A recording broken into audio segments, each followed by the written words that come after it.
Hello mga Megs, new day, new vlog. So mo din mong kaganapan no sa adlaw nga Biyernes or Biyernes Santo. Nagkuan may ani prepare for sa kanang landang nga himuonon ng mga ingredients niya. Naman to nagtakang na dahil sila Megs og katong landang kay dugay pa na siya malata. Namo nagiuna na nagtakang adto sa ubos. Gamit na gyud tong kala na mga gi-order mga Megs. Kahoy para mag-save sa gas. Ayan, nanas ubos. So nilapot gilunod ani yung mga kuan mga Megs kanang kamote, kuryuso, ang katong dugay kay malata ba. Hasta ang pilit. Ayan. Gisunod dayon ang sago. Nila siya color para nindot kay kitaon. Mas nice daghang sago mga Megs kay lami kayo siya kuanon kaunon.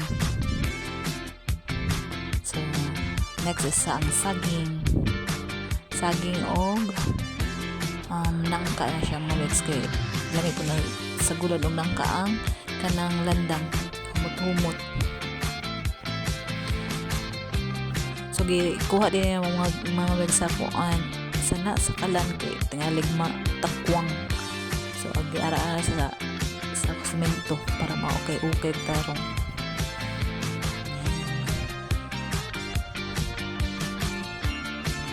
So init jud kayo kay ganihang mga Megs.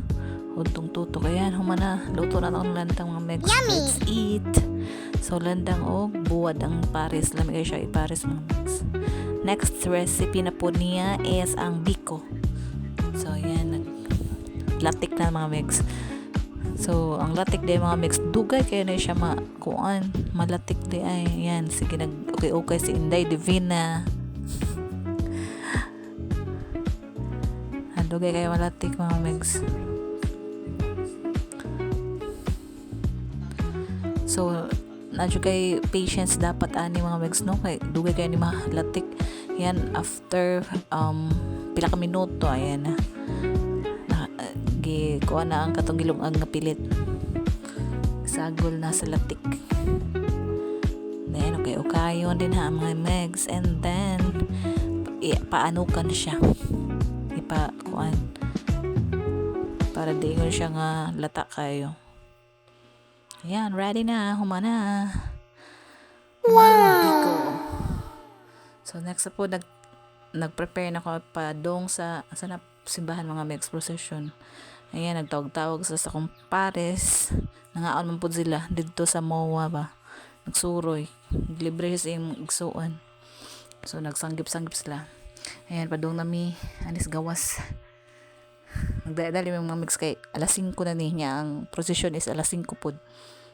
Diba? Pinoy jud.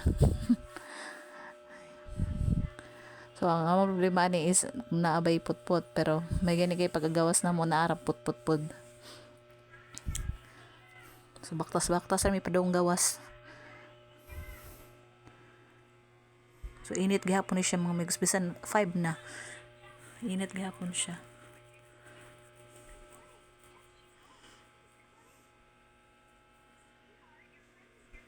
Mingaw kaayo kay wala may mga tao halos sa dalan. Ay na, nakasakay na gyud mi dayon og put-put mga Megs. Padung na may murag kuan bagat na lang mi ani sa kuan wala na mi kaadto ani sa simbahan.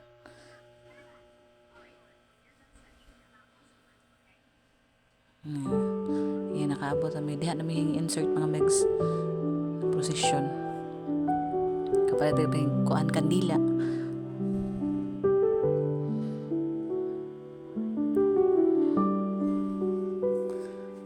Video gihapon ta bisag naghuot.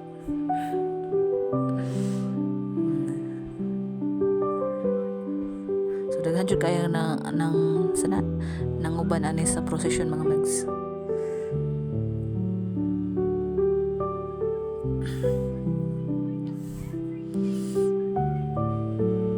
Ubay-ubay yung mga tao ani nang uyog. Naputay kadila dagkot ta nato. So gilipot ni ang kuan kaning Palumpon town proper. abot ang iyang prosesyon sa mga santos. Ayun na, abot kami sa kuan mga mix. Na namin simbahan, na abot na sa wakas. Ayun, daghan kayo noon, nagdasok mga tao mga mix.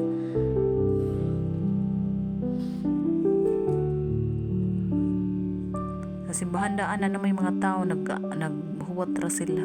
Kaya before nagprosesyon na may misa. So, ang uban, wala na lang hingkuyog sa misa, sa prosesyon.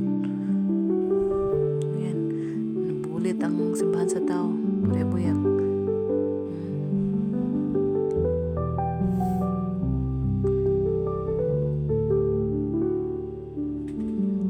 Video sa midara mga mix. Para ma-appeal me.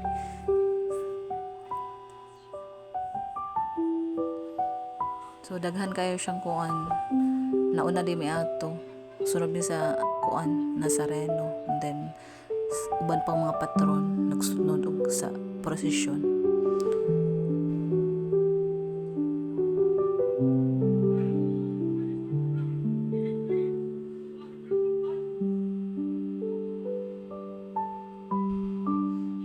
Grabe daghan na kaayo. Na apil pa ang jeep sa taga-Amoa.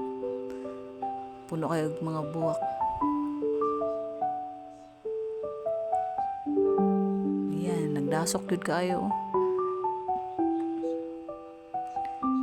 Di mahulugang karayong yun, pati naghana.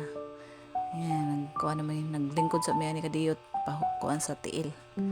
Then, nagisod na nila si Papa Jesus katong nasa iyahang higda. Sana? Himlayan. So, padong na may atong kanang mo hawk ni Papa Jesus mga magsayan. Pagkahuman, gawas na dayon mi, then nanagkot. Then, pauli na paingon ani. So, pagawas na mi ani sa simbahan. And then, pauli na padulong balay. And busy kayong kadalanan diri sa may kuan at bang sa simbahan. So baktas ra may mga legs kay exercise na. Dala exercise. Hangit-ngit na jud kayo may nauli. Almost 7 na ni siya.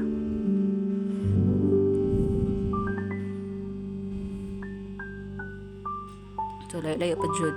Pila ka minutos po baktas. Thank you for watching. Bye.